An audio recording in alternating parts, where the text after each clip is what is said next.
Good evening all of you. आज का अपना टॉपिक है टिश्यू। तो अपन पढ़ेंगे आज टिश्यू के बारे में कि टिश्यू से कौन सा क्वेश्चन आ सकता है कॉम्पिटिटिव एग्जाम के पर्पज़ से, टिश्यू कितना इम्पोर्टेंट है। तो आज हम जानेंगे टिश्यू के बारे में हर एक डिटेल से कि कहाँ से क्वेश्चन आ सकता है, किस प्रकार के क्वेश्चन पूछे जाते हैं, इन सब के बारे में अपन आज देखेंगे। तो शुरू करते हैं अपन टिश्यू को। और टिश्यू को अपन पढ़ेंगे डेफिनेशन में कितने प्रकार का होता है, फिर जो प्रकार हैं जैसे epithelium tissue, connective tissue, muscular tissue, nervous tissue, तो वहाँ से कौन कौन से क्वेश्चन आ सकते हैं उन सब के बारे में अपन थोड़ा सा पढ़ेंगे। तो सबसे पहले बात करते हैं कि डेफिनेशन की, कि टिश्यू की डेफिनेशन क्या होती है। डेफिनेशन तो group of cell is known as tissue, मतलब बहुत सारी कोशिकाएं मिलकर किसको बनाती हैं, उत्तक को बनाती हैं या टिश्यू को बनाती हैं। जब मैंने आपको स्टार्टिंग में बताया था तब बताया था कि human body consist by various system, और various system consist by various organ, और various organ consist by various tissue, and tissue consist by various cell, मतलब बहुत सारी सेल मिलकर टिश्यू बनाती हैं, बहुत सारे टिश्यू मिलकर अंग बनाते हैं, बहुत सारे अंग मिलकर सिस्टम बनाते हैं, और बहुत सारे सिस्टम मिलकर एक ह्यूमन बॉडी बनाते हैं। तो टिश्यू की परिभाषा क्या होगी? Group of cell is known as tissue, मतलब कोशिकाओं के समूह को उत्तक कहते हैं। अब यहाँ पर एक टर्म अपन को पढ़नी है, मतलब इसमें क्या हुआ, group of cell is known as tissue, मतलब कोशिकाओं के समूह को उत्तक कहते हैं। एक टर्म अपन ने पढ़नी है हिस्टोलॉजी। टर्म कौन सी पढ़नी है बेटा? हिस्टोलॉजी एक टर्म पढ़नी है। जैसे अपन ने सेल में पढ़ा था ना साइटोलॉजी, मतलब साइटोलॉजी में पढ़ा था तो मैंने बोला था साइटोलॉजी, मतलब साइटो का मतलब सेल था और लॉजी का मतलब स्टडी बताया था, मतलब चिकित्सा विज्ञान की वो शाखा जिसके अंतर्गत कोशिकाओं का अध्ययन किया जाता है उसे साइटोलॉजी कहते हैं। इसीलिए इसी प्रकार हिस्टोलॉजी दो वर्ड से मिलकर बना हुआ है, एक है हिस्टो और दूसरा है लॉजी। हिस्टो का मतलब होता है बेटा टिश्यू और लॉजी का मतलब होता है स्टडी। दैट मीन्स इसका अध्ययन करना है, तो इसमें उत्तकों का अध्ययन करना है, मतलब टिश्यू की स्टडी करनी है। तो देखो चिकित्सा विज्ञान की वो शाखा जिसके अंतर्गत उत्तकों का अध्ययन किया जाता है उसे हिस्टोलॉजी कहते हैं। Histology is defined as the branch of medical science which deal with the study of tissue. तो समझ में आया? टिश्यू की परिभाषा क्या होगी? कोशिकाओं के समूह को क्या कहते हैं? उत्तक कहते हैं। Group of cell is known as tissue.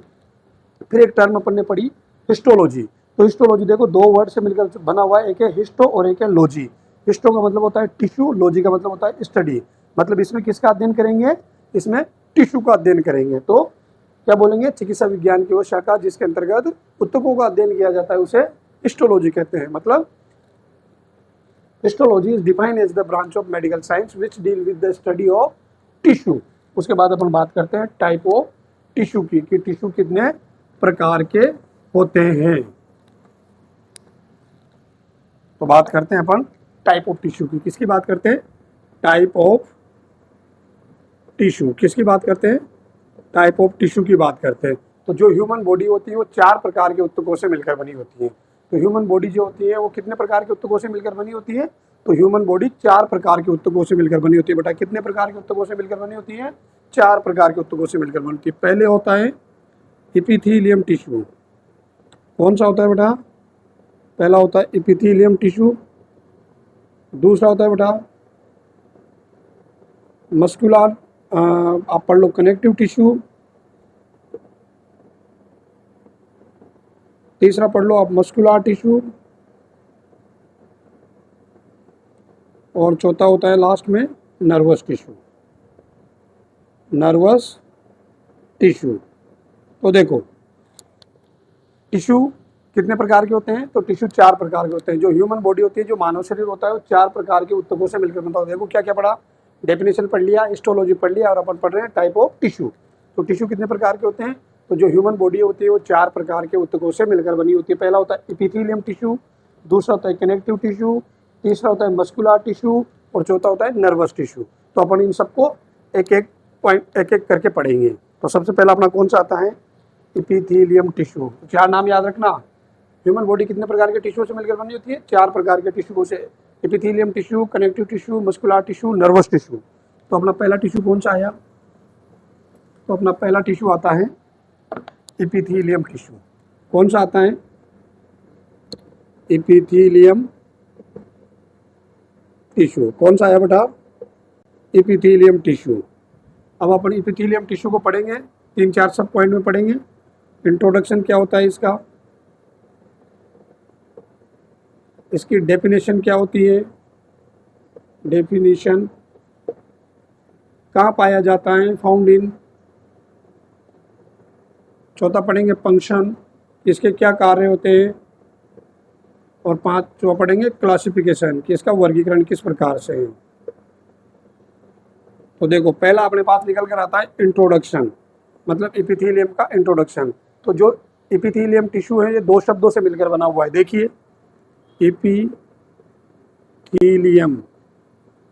देखो एपिथेलियम जो शब्द है एपिथेलियम, ये 2 शब्दों से मिलकर बना हुआ है। एक है इपी, एक है थेलोमा। इपी का मतलब होता है बेटा अपॉन, और थेलोमा का मतलब होता है मेम्ब्रेन। तो देखिए एपिथेलियम टिश्यू जो होता है 2 शब्दों से मिलकर बना है, एक है इपी और एक है थेलोमा। इपी का मतलब होता है, क्या होता है इपी का मतलब अपॉन, और थेलोमा का मतलब क्या होता है मेम्ब्रेन। तो एपिथेलियम टिश्यू कितने शब्दों से मिलकर बना है, तो एपिथेलियम टिश्यू 2 शब्दों से मिलकर बना है। पहला है इपी मतलब अपॉन, इपी का मतलब क्या होता है अपॉन मतलब ऊपर, और थेलोमा का मतलब क्या होता है मेम्ब्रेन। तो परिचय समझ में आया आपको। एपिथेलियम टिश्यू 2 शब्दों से मिलकर बना है, इपी प्लस थेलोमा। इपी का मतलब क्या होता है, इपी का मतलब होता है अपॉन मतलब ऊपर, और थेलोमा का मतलब क्या होता है, थेलोमा मतलब क्या होता है, थेलोमा का मतलब होता है मेम्ब्रेन। तो बात करते हैं डेफिनेशन की, किसकी, तो डेफिनेशन की। तो टिश्यू विच इज ग्रोन, देखो अगर आपको इंट्रोडक्शन समझ में आ गया तो परिभाषा यहीं से बन रही है। Tissue which is grow upon the basement membrane is known as epithelium tissue. मतलब ऐसे उत्तक जो बेसमेंट मेम्ब्रेन के ऊपर ग्रो करते हैं, देखो मेम्ब्रेन के ऊपर, अपॉन मतलब ऊपर, मेम्ब्रेन मतलब मेम्ब्रेन के ऊपर। तो ऐसे उत्तक जो बेसमेंट मेम्ब्रेन के ऊपर ग्रो करते हैं उन्हें एपिथेलियम टिश्यू कहते हैं। Tissue which is grow upon the basement membrane is known as epithelium tissue. तो डेफिनेशन समझ में आई। ऐसे उत्तक जो बेसमेंट मेम्ब्रेन के ऊपर ग्रो करते हैं, वृद्धि करते हैं, उन्हें एपिथेलियम टिश्यू कहते हैं। ओके, बात करते हैं फाउंड इन, मतलब एपिथेलियम टिश्यू कहाँ कहाँ पाया जाएगा। तो याद रखो एपिथेलियम टिश्यू 3 जगह पाया जाएगा। आउटर लेयर ऑफ स्किन, जिसे क्या बोलते हैं, 3 जगह पाया जाएगा ये। आउटर लेयर ऑफ स्किन, जिसे क्या बोलते हैं एपिडर्मिस, मतलब ये एक तो एपिडर्मिस में पाया जाएगा। दूसरा पाया जाएगा inner layer of smooth organ, inner layer of smooth organ. और तीसरा पाया जाएगा बताइए फाउंड इन ग्लैंड। तो एपिथेलियम टिश्यू कितनी जगह पाया जाता है, तो एपिथेलियम टिश्यू जो होता है वो 3 जगह पाया जाता है। एपिथेलियम टिश्यू पहला पाया जाएगा, कहाँ पाया जाएगा, आउटर लेयर ऑफ स्किन, जिसे क्या बोलेंगे, जिसे क्या बोलेंगे एपिडर्मिस। और दूसरा कहाँ पाया जाएगा, दूसरा पाया जाएगा inner layer of smooth organ. और तीसरा कहाँ पाया जाता है, तीसरा पाया जाता है बताइए ऑल्सो फाउंड इन ग्लैंड। ओके, समझ में आ गया। तो एपिथेलियम टिश्यू कितनी जगह पाया जाएगा, 3 जगह। स्किन की बाहरी परत में मतलब एपिडर्मिस में, स्मूथ ऑर्गन की आंतरिक लेयर में, और ऑल्सो फाउंड इन ग्लैंड मतलब ग्रंथियों में पाया जाएगा। यहाँ तक हो गया। उसके बाद बात करते हैं फंक्शंस की, तो कि एपिथेलियम टिश्यू क्या क्या कार्य करता है। तो एपिथेलियम टिश्यू मुख्य रूप से 4 प्रकार के कार्य करता है। कितने प्रकार के कार्य करता है, 4 प्रकार के कार्य करता है। पहला देखो ये कहाँ पाया जा रहा था, स्किन में, मतलब स्किन क्या आपकी प्रोटेक्शन नहीं करती है, स्किन प्रोटेक्शन करती है। तो पहला कार्य ये करेगा प्रोटेक्शन, प्रोटेक्शन करेगा। स्किन से क्या पसीना नहीं निकलता है, निकलता है, तो ये काम करेगा एक्सक्रिएशन, एक्सक्रिएशन। स्किन क्या आपकी जो क्रीम व्रीम जो लगाते हैं उसको एब्जॉर्ब नहीं करती है, करती है, तो अगला होगा एब्जॉर्प्शन, एब्जॉर्प्शन। और चौथा होगा आपका सिक्रेशन। तो ग्लैंड क्या करती है, हार्मोन का सिक्रेशन करती है। तो ये 4 प्रकार के कार्य करता है। इसको आप ऐसे याद रख सकते हो, पैसा से, पैसा ऐसे याद रख सकते हो। तो जो एपिथेलियम टिश्यू होते हैं वो 4 प्रकार के कार्य करते हैं। पहला कार्य करता है प्रोटेक्शन। तो देखो एपिथेलियम टिश्यू कहाँ पाया जा रहा था, स्किन में पाया जा रहा था। तो स्किन क्या करती है, अपनी बाहरी आघातों से सुरक्षा करती है, मतलब प्रोटेक्शन का काम करता है। दूसरा क्या है, एक्सक्रिएशन। तो एक्सक्रिएशन मतलब क्या समझ में आया आपको, एक्सक्रिएशन कौन कौन करेगा, एक तो आपकी स्किन करेगी ही करेगी, और दूसरा कहाँ पाया जा रहा था, inner layer of smooth organ मतलब जीआई ट्रैक जो होता है, जीआई ट्रैक जो होता है, वहाँ से क्या होगा, सिक्रेशन होगा, मतलब क्या होगा, सॉरी, एक्सक्रेशन होगा। तो एक्सक्रेशन का काम कौन करेगा, प्रोटेक्शन का काम करती स्किन, एक्सक्रेशन का काम स्किन भी करेगी और जीआई ट्रैक भी करेगा। एब्जॉर्प्शन, एब्जॉर्प्शन आपकी स्किन एब्जॉर्प्शन का काम करती है, आप क्रीम लगाते हो तो एब्जॉर्ब हो जाती है, मतलब वो एब्जॉर्प्शन का काम कर रहा है। और साथ में जो आपका जीआई ट्रैक है, आप जब न्यूट्रिएंट्स लेते हो, भोजन लेते हो, तो वहाँ से जो इंपॉर्टेंट न्यूट्रिएंट्स होते हैं उनका क्या कर लेते हैं, एब्जॉर्प्शन कर लेते हैं। लास्ट में आता है सिक्रेशन। सिक्रेशन कौन करेगा, ग्लैंड और साथ में जीआई सिस्टम, क्योंकि जीआई सिस्टम से भी आपने पता हो ना कि एंजाइम्स जो होते हैं वो रिलीज होते हैं और जो ग्लैंड्स होते हैं वो हार्मोन को रिलीज करती हैं। तो देखो अब यहाँ पर आप दो टर्म का मतलब समझ लो, सिक्रेशन और एक्सक्रेशन में क्या अंतर होता है। सिक्रेशन और एक्सक्रेशन में क्या अंतर होता है, तो देखो दोनों टर्म का मतलब, जब भी बॉडी अनवांटेड सब्सटेंस को रिलीज करती है, चाहे वो यूरिन हो, चाहे वो स्टूल हो, चाहे वो बाइल हो, जब भी अनवांटेड सब्सटेंस को रिलीज करती है तो उसके लिए जो टर्म यूज होती है एक्सक्रिएशन। और जब भी बॉडी इंपॉर्टेंट सब्सटेंस को रिलीज करती है, चाहे वो एंजाइम हो, चाहे वो हार्मोन हो, तो उसके लिए जो टर्म यूज होती है सिक्रेशन। मतलब अगर बॉडी जो है अनवांटेड सब्सटेंस को रिलीज कर रही है तो उसे के लिए लिखेंगे एक्सक्रिएशन, और जो अगर बॉडी इंपॉर्टेंट सब्सटेंस को रिलीज कर रही है तो उसके लिए लिखेंगे सिक्रेशन। तो देखो अपन ने 4 काम करता है, प्रोटेक्शन, एक्सक्रिएशन, एब्जॉर्प्शन और सिक्रेशन। ठीक है, प्रोटेक्शन का काम कौन करेगा, स्किन, क्योंकि अपन ने पहले ही बोला है एपिथेलियम टिश्यू स्किन की बाहरी परत में पाया जाता है, तो मतलब वो क्या काम करेगा, जो आपकी स्किन है वो प्रोटेक्शन का काम करेगी।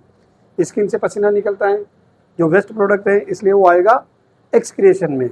और जब जीआई सिस्टम होता है वो बाइल का भी सिक्रेशन करते हैं, वहाँ से बाइल पिगमेंट का सिक्रेशन करते हैं, सॉरी एक्सक्रिएशन करते हैं, तो जीआई सिस्टम भी आपका एक्सक्रिएशन का काम करेगा। एब्जॉर्प्शन, आपकी स्किन पे क्रीम लगाते हो तो एब्जॉर्ब हो जाती है, तो मतलब एब्जॉर्प्शन का काम करेगा। जब आप खाना खाते हो तो वहाँ से इंपॉर्टेंट जो न्यूट्रिएंट्स होते हैं उनको एब्जॉर्ब कर लिया जाता है, तो जीआई सिस्टम एब्जॉर्ब का काम करेगा। सिक्रेशन मतलब जो ग्लैंड्स होती है वो आपके हार्मोन रिलीज करती हैं, और जो जीआई सिस्टम होता है वो कुछ एंजाइम रिलीज करता है, तो उनके लिए सिक्रेशन। तो 4 काम है, प्रोटेक्शन, एब्जॉर्प्शन, एक्सक्रेशन, सिक्रेशन। उसके बाद बात करते हैं क्लासिफिकेशन की। तो जो एपिथेलियम टिश्यू होता है इसको 2 प्रकार से क्लासिफाइड किया गया है।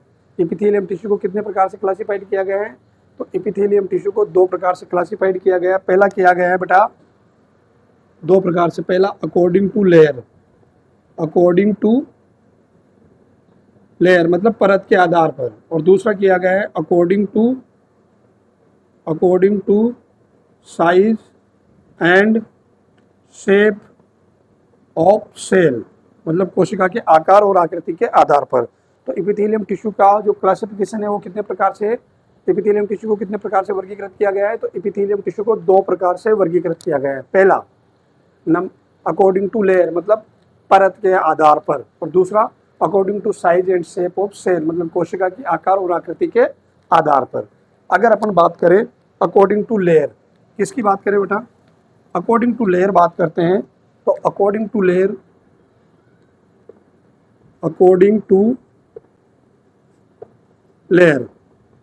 तो अकॉर्डिंग टू लेयर के आधार पर जो एपिथेलियम टिश्यू होता है वो 2 प्रकार का होता है। कितने प्रकार का होता है, 2 प्रकार का। Simple epithelium tissue, simple epithelium tissue, और दूसरा होता है stratified epithelium tissue, epithelium tissue. तो देखो किसके आधार पर है, परत के आधार पर। सिंपल एपिथेलियम टिश्यू में केवल और केवल सिंगल लेयर पाई जाती है, तो ऐसा एपिथेलियम टिश्यू जिसमें केवल और केवल एक लेयर पाई जाती है उसे क्या बोलते हैं, simple epithelium tissue, single layer होती है, सिंगल लेयर। तो क्वेश्चन आ जाता है बेटा, सिंगल लेयर किस प्रकार के एपिथेलियम टिश्यू में पाई जाती हैं, तो किस में पाई जाती है, सिंपल एपिथेलियम टिश्यू में। यदि मल्टीपल लेयर है तो उसे बोलेंगे, मल्टीपल लेयर है तो उसे बोलेंगे स्ट्राटिफाइड एपिथेलियम टिश्यू। क्वेश्चन ये भी आ जाता है कि किस प्रकार के एपिथेलियम टिश्यू में 2 या 2 से अधिक परतें पाई जाती हैं, तो वो कौन सा होता है, स्ट्राटिफाइड एपिथेलियम टिश्यू। बात करें अपन एपिथेलियम टिश्यू के क्लासिफिकेशन की, तो अपन ने एपिथेलियम टिश्यू को 2 प्रकार से वर्गीकृत किया है, अकॉर्डिंग टू लेयर और according to size and shape of cell, मतलब परत के आधार पर और कोशिका के आकार आकृति के आधार पर। परत के आधार पर एपिथेलियम टिश्यू दो प्रकार का होता है। कितने प्रकार का होता है? परत के आधार पर एपिथेलियम टिश्यू दो प्रकार का होता है। सिंपल एपिथेलियम टिश्यू मतलब ऐसा एपिथेलियम टिश्यू जिसमें केवल और केवल एक लेयर होगी, मतलब सिंगल लेयर होगी, उसे क्या बोलेंगे? Simple epithelium tissue. यदि मल्टीपल लेयर है, दो या दो से अधिक लेयर है, तो उसे क्या बोलेंगे? Stratified epithelium tissue. All clear? Okay, आगे बात करते हैं। According to size and shape of cell, कोशिका की आकार और आकृति के आधार पर। According to size and shape of cell, तो देखो कोशिका के आकार और आकृति के आधार पर एपिथेलियम टिश्यू तीन प्रकार का होता है। कितने प्रकार का होता है? तीन प्रकार का होता है। पहला होता है बेटा squamous epithelium tissue. Squamous epithelium tissue, squamous epithelium tissue. तो जो स्क्वायमस एपिथेलियम टिश्यू होता है, इसमें जो कोशिका का आकार और आकृति होती है वो स्केल लाइक होती है, स्केल लाइक कोशिका प्रेजेंट होती है। तो क्वेश्चन आ जाता है कि किस प्रकार की एपिथेलियम टिश्यू में कोशिका के जो आकार और आकृति होता है वो स्केल जैसा होता है, तो किस में होता है? स्क्वायमस एपिथेलियम टिश्यू में। मतलब कैसा होगा? ऐसे होगा। ओके, तो स्क्वायमस एपिथेलियम टिश्यू मतलब स्क्वायमस एपिथेलियम टिश्यू में कोशिका का जो शेप होगा वो कैसा होगा? स्केल लाइक होगा। इसी और स्केल लाइक जो शेप होता है वो किस प्रकार के एपिथेलियम टिश्यू में होता है? स्क्वायमस एपिथेलियम टिश्यू में। दूसरा आ जाता है बेटा cuboidal epithelium tissue. Cuboidal epithelium tissue, तो जो क्यूबोइडल एपिथेलियम टिश्यू होता है, इस प्रकार की एपिथेलियम टिश्यू में जो कोशिका की शेप होती है वो क्यूब लाइक होती है। क्यूब मतलब चारों भुजाएं बराबर। क्यूब का मतलब क्या होता है? चारों भुजाएं बराबर, ऐसे चारों भुजाएं बराबर होगी। तो क्यूबोइडल एपिथेलियम टिश्यू में जो कोशिका का शेप एंड साइज होगा वो कैसा होगा? एक क्यूब जैसा होगा। और तीसरा आ जाता है बेटा, यहाँ पर बता देता हूँ आपको, कोल्यूमनार एपिथेलियम टिश्यू। कोल्यूमनार एपिथेलियम टिश्यू, तो इस प्रकार के एपिथेलियम टिश्यू में जो कोशिका का आकार और आकृति होती है वो एक कॉलम जैसी होती है, मतलब आमने सामने की भुजाएं बराबर होगी। चारों भुजाएं बराबर नहीं होगी, आमने सामने की भुजाएं बराबर होगी, उसे बोलेंगे कोल्यूमनार एपिथेलियम टिश्यू। तो ये था आपका एपिथेलियम टिश्यू। तो एपिथेलियम टिश्यू में क्या क्या पढ़ा? एपिथेलियम टिश्यू में अपने परिचय पढ़ा, डेफिनेशन पढ़ी, कहाँ पाया जाता है पढ़ा, फंक्शन क्या होता है और क्लासिफिकेशन क्या होता है। तो अपन ने एपिथेलियम टिश्यू के परिचय में सबसे पहले क्या पढ़ा? एपिथेलियम के परिचय में अपन ने पढ़ा कि जो एपिथेलियम टिश्यू होता है वो दो शब्दों से मिलकर बना है, इपी और थेलोमा। इपी का मतलब होता है अपॉन और थेलोमा का मतलब होता है मेम्ब्रेन। मतलब फिर यही परिचय से परिभाषा निकल रही है कि tissue which is grow upon basement membrane is known as epithelium tissue. मतलब ऐसा टिश्यू जो बेसमेंट मेम्ब्रेन के ऊपर ग्रो करता है उसे एपिथेलियम टिश्यू कहते हैं। फिर अपन ने पढ़ा कि कहाँ पाया जाता है, तो अपन ने पढ़ा कि ये तीन जगह पाया जाता है। त्वचा की बाहरी परत में मतलब एपिडर्मिस में, इस inner layer of smooth organ जो मुलायम ऑर्गन होते हैं उनकी आंतरिक परत में, और ऑल्सो फाउंड इन ग्लैंड मतलब ग्रंथियों में। तो तीन जगह एपिथेलियम टिश्यू पाया जाता है। यहीं से अपन ने कार्य निकाले कि अगर स्किन में पाया जाएगा तो स्किन क्या क्या करती है? तो स्किन सबसे पहले प्रोटेक्शन करती है, मतलब सुरक्षा करती है बाहरी आघातों से। तो पहला फंक्शन हो गया इसका प्रोटेक्शन का। दूसरा हो गया अपनी जो स्किन होती है वो एब्जॉर्प्शन करती है, अपन कुछ भी लगाते हैं तो यहाँ से एब्जॉर्ब हो जाते हैं, और साथ में एब्जॉर्प्शन का काम कौन करता है? GI system. ओके, तीसरा अपन ने पढ़ा कि एक्सक्रिएशन मतलब अपनी स्किन से क्या निकलता है? पसीना निकलता है, तो ये अनवांटेड सब्सटेंस है, इसलिए उसके लिए एक्सक्रिएशन। और साथ में जीआई सिस्टम क्या करता है? बाइल पिगमेंट रिलीज करता है, तो उसके लिए भी अपन ने क्या लिखा? एक्सक्रिएशन। और अगला फंक्शन आता है सिक्रेशन। तो सिक्रेशन कौन करेगी? ग्लैंड और आपका जीआई सिस्टम। ग्लैंड क्या निकालेगी? हार्मोन, जो कि एक इम्पोर्टेंट सब्सटेंस है, एक इम्पोर्टेंट है हार्मोन और एंजाइम, इसलिए इनके लिए क्या आ रहा है? सिक्रेशन, ना कि एक्सक्रेशन। क्लियर, समझ में आ गया? सिक्रेशन और एक्सक्रेशन, जब जब बॉडी अवांछित पदार्थों को रिलीज करती है तो उसके लिए क्या आता है? एक्सक्रिएशन, चाहे वो यूरिन हो, चाहे वो स्टूल हो, चाहे वो बाइल पिगमेंट हो। और जब जब बॉडी इंपॉर्टेंट सब्सटेंस को रिलीज करती है तब उसके लिए आता है सिक्रेशन, चाहे वो हार्मोन हो, चाहे वो एंजाइम हो। उसके बाद अपन ने बात की क्लासिफिकेशन की। तो अपन ने बताया कि जो एपिथेलियम टिश्यू होता है वो एपिथेलियम टिश्यू दो प्रकार से वर्गीकृत है, परत के आधार पर और कोशिका के आकार और आकृति के आधार पर। परत के आधार पर मतलब अकॉर्डिंग टू लेयर, परत के आधार पर एपिथेलियम टिश्यू दो प्रकार का होता है। परत के आधार पर एपिथेलियम टिश्यू कितने प्रकार का होता है? दो प्रकार का होता है। मतलब ऐसा एपिथेलियम टिश्यू जिसमें केवल और केवल एक लेयर हो उसे बोलेंगे अपन सिंपल एपिथेलियम टिश्यू, और ऐसा एपिथेलियम टिश्यू जिसमें परत दो या दो से अधिक हो मतलब मल्टीपल लेयर हो उसे बोलेंगे स्ट्राटिफाइड एपिथेलियम टिश्यू। फिर दूसरा अपन ने पढ़ा कि according to size and shape of cell, मतलब कोशिका के आकार और आकृति के आधार पर। तो अपन ने पढ़ा कि कोशिका के आकार और आकृति के आधार पर एपिथेलियम टिश्यू तीन प्रकार का होता है।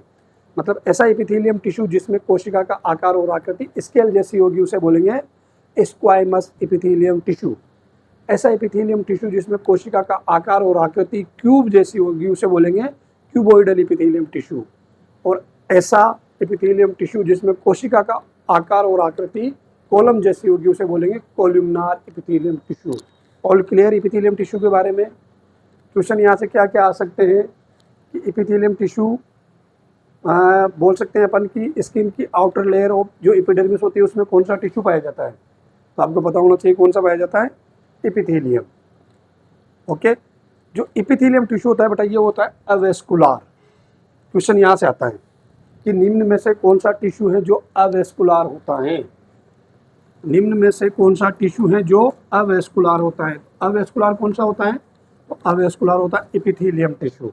देखो, जो एपिथेलियम टिश्यू होता है वो होता है अवेस्कुलर, अवेस्कुलर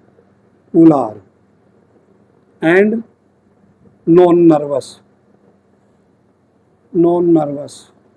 देखो, तो जो एपिथेलियम टिश्यू होता है वो होता है अवेस्कुलर और नॉन नर्वस। मतलब अवेस्कुलर मतलब एब्सेंट ऑफ ब्लड सप्लाई या ब्लड वेसल्स, और नर्व मतलब एपिथेलियम टिश्यू में ना तो ब्लड सप्लाई होती है ना ब्लड वेसल्स होती है, और उसी प्रकार एपिथेलियम टिश्यू में नर्व सप्लाई भी नहीं होती है।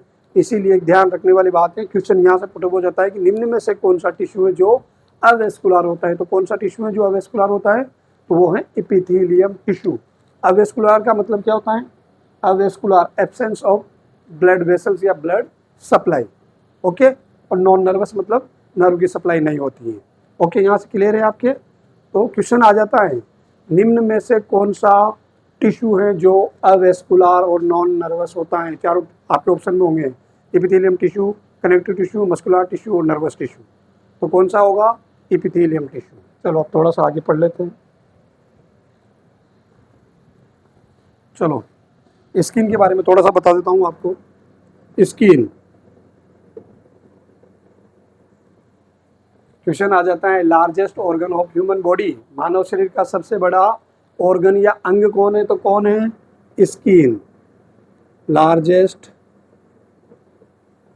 ऑर्गन ऑफ ह्यूमन बॉडी, मानव शरीर का सबसे बड़ा अंग कौन सा है? तो कौन सा है? स्किन। क्वेश्चन पूछ लेता है बहुत सी बार कि निम्न में से सबसे बड़ा ऑर्गन कौन सा है? आपके ऑप्शन में मिल जाएगा स्किन मिल जाएगा, लीवर मिल जाएगा, किडनी मिल जाएगा, हार्ट मिल जाएगा। तो सबसे बड़ा ऑर्गन कौन है? स्किन। अगला आ जाता है स्किन के बारे में ही, अगला आ जाता है कि primary barrier of human body, primary barrier of human body मतलब प्राथमिक जो बैरियर होता है ह्यूमन बॉडी का किसी भी रोगाणु विषाणु के लिए, वो कौन होता है? स्किन। तो skin is a primary barrier of human body, मतलब रुकावट क्रिएट करता है, प्राथमिक रुकावट किसी भी फॉरेन बॉडी के लिए, तो वो कौन करता है? स्किन। क्वेश्चन आ जाता है कि primary barrier of human body कौन है? तो primary barrier of human body कौन है? स्किन। क्योंकि सबसे पहले किसके कॉन्टेक्ट में आएगा? कोई भी आएगा तो स्किन के कॉन्टेक्ट में। अगला क्वेश्चन आ जाता है थर्मो रेगुलेटरी ऑर्गन कौन है? Thermo regulatory organ, thermo regulatory organ कौन है? तो स्किन थर्मो रेगुलेटरी ऑर्गन है। क्वेश्चन आ जाता है कि निम्न में से कौन सा ऑर्गन थर्मो रेगुलेटरी ऑर्गन है? तो थर्मो रेगुलेटरी ऑर्गन कौन है? स्किन। अगला क्वेश्चन पूछ लेते हैं कि थर्मो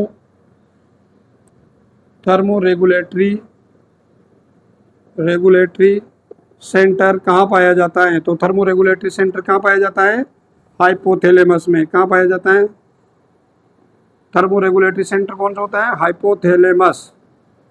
ओके, थर्मोरेगुलेटरी सेंटर कौन होता है? क्वेश्चन आ जाता है कि निम्न में से कौन थर्मोरेगुलेटरी सेंटर है, तो कौन है? हाइपोथैलेमस। अगला क्वेश्चन आ जाता है बेटा कि प्राइमरी बैरियर ऑफ ब्लड कौन है? प्राइमरी बैरियर ऑफ ब्लड कौन है? अगर आपसे पूछे कि primary barrier of human body, तो ह्यूमन बॉडी में आएगा आपका स्किन। और आपसे पूछे कि प्राइमरी बैरियर ऑफ ब्लड, तो उसका आंसर होगा बेटा न्यूट्रोफिल। न्यूट्रोफिल। तो देखो 4-5 मैंने आपसे क्वेश्चन किए हैं, इनको ध्यान रखना। Largest organ of human body कौन है? मानव शरीर का सबसे बड़ा अंग skin. Primary barrier of human body, मानव शरीर में सर्वप्रथम रुकावट पैदा कौन करता है? तो वो है स्किन। थर्मोरेगुलेटरी ऑर्गन कौन सा है? मतलब आपके टेम्परेचर को रेगुलेट करने वाला ऑर्गन कौन सा है? स्किन। थर्मोरेगुलेटरी सेंटर कहाँ पाया जाता है? हाइपोथैलेमस में। और अगला आता है कि प्राइमरी बैरियर ऑफ ब्लड कौन है? कि ब्लड में चला गया रोगाणु, जीवाणु, विषाणु, तो उसको सबसे पहले रोकने का काम कौन करेगा? तो कौन करेगा? न्यूट्रोफिल्स। ओके, यहाँ तक क्लियर? चलिए आगे बात करते हैं। अब जो आपकी स्किन होती है उसमें देखो आप, स्किन आपकी 4 परतों में है, मतलब 2 लेयर होती है मुख्यतः, पर वो 4 होती है। देखो 1 2 3 4, मान लो ये आपकी स्किन है। सबसे जो बाहरी परत है ये वाली जो आपको दिख रही है, ये दूसरी वाली, अलग अलग तरीके से बना देता हूँ मैं आपको ताकि आपको दिख जाएगी। ये तीसरी वाली और ये चौथी वाली, दिख गई 4 परतें। तो जो पहली परत होती है उसे बोलते हैं बेटा एपिडर्मिस। एपिडर्मिस। दूसरी होती है उसे बोलते हैं डर्मिस। तीसरी होती है उसे बोलते हैं एडिपोज, या उसे बोलते हैं सबक्यूटेनियस। और जो चौथी होती है उसे बोलते हैं मस्कुलर लेयर। तो देखो जो सबसे बाहरी परत होती है उसे बोलते हैं एपिडर्मिस, और इसी एपिडर्मिस में पाया जाता है एपिथेलियम टिश्यू। कौन सा पाया जाता है?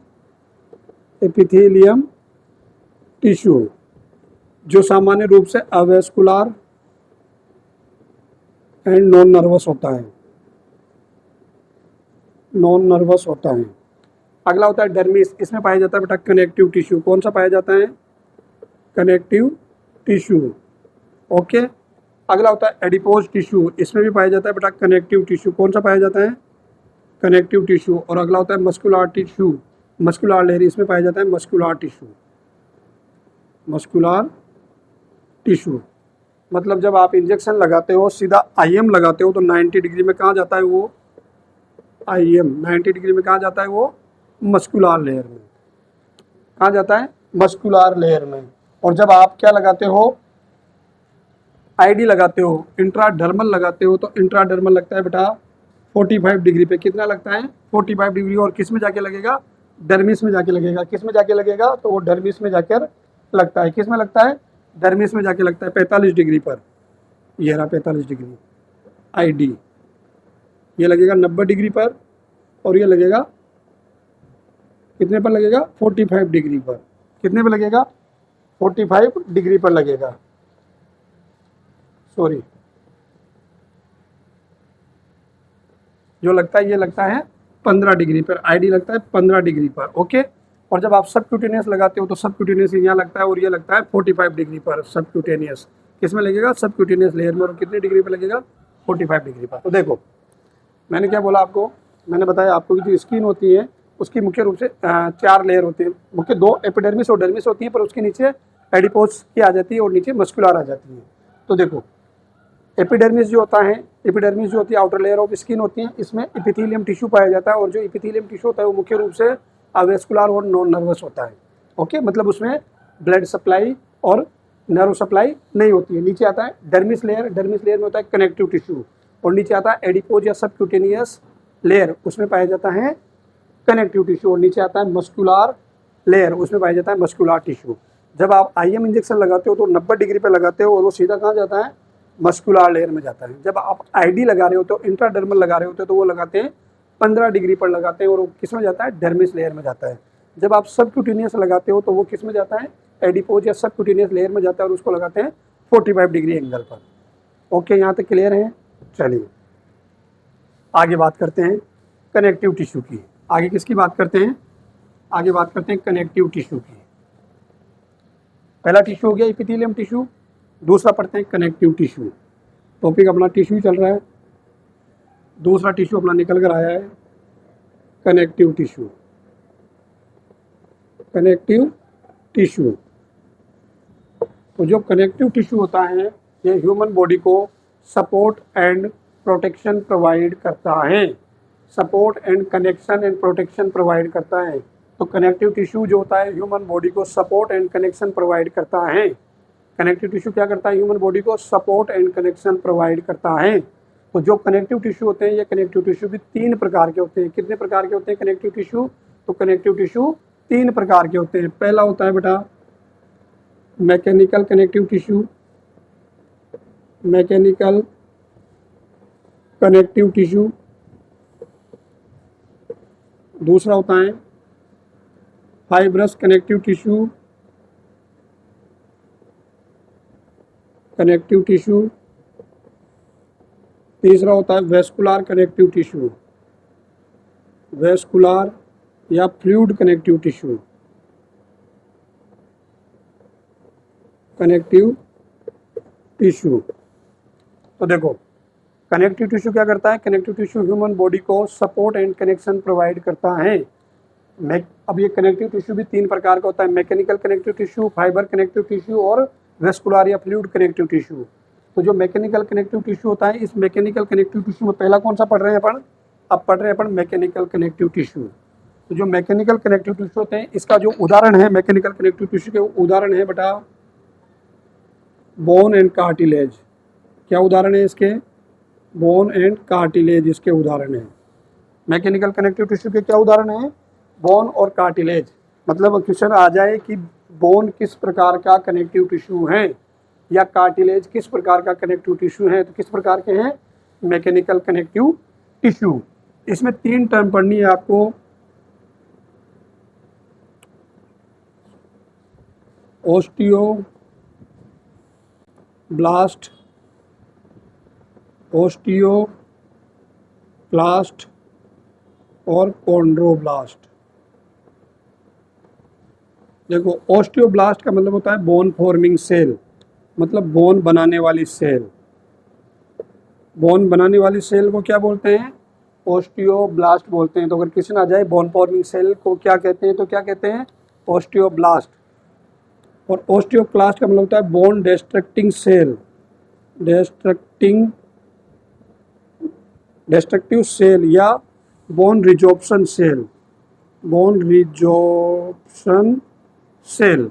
और तीसरा होता है कॉन्ड्रोब्लास्ट, मतलब cartilage forming cell, cartilage forming cell. तो देखो पहला है मैकेनिकल कनेक्टिव, देखो मैंने क्या बोला कनेक्टिव टिश्यू। तो कनेक्टिव टिश्यू क्या करता है, ह्यूमन बॉडी को सपोर्ट एंड कनेक्शन प्रोवाइड करता है।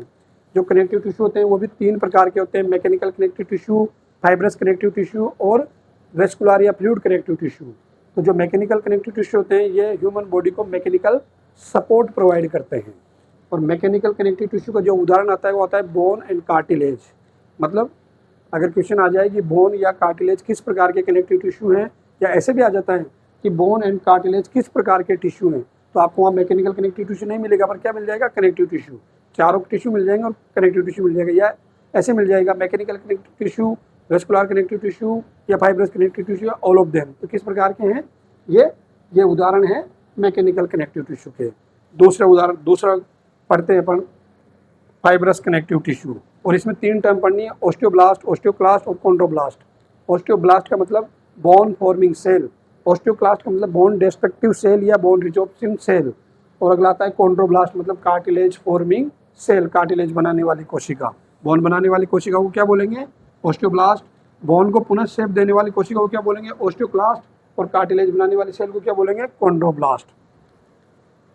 अगला आता है अपने पास निकल कर 3 प्रकार के बताए मैंने आपको। पहला हो गया मैकेनिकल कनेक्टिव टिश्यू, अब दूसरा अपने पास निकल कर आ रहा है fibrous connective tissue. Fibrous connective tissue. दूसरा कौन सा निकल कर आ रहा है? Fibrous connective tissue. तो जो फाइब्रस कनेक्टिव टिश्यू के उदाहरण होते हैं बेटा, तो फाइब्रस कनेक्टिव टिश्यू जो होता है ये भी ह्यूमन बॉडी को सपोर्ट एंड कनेक्शन प्रोवाइड करने का काम करते हैं। इसके उदाहरण होते हैं बेटा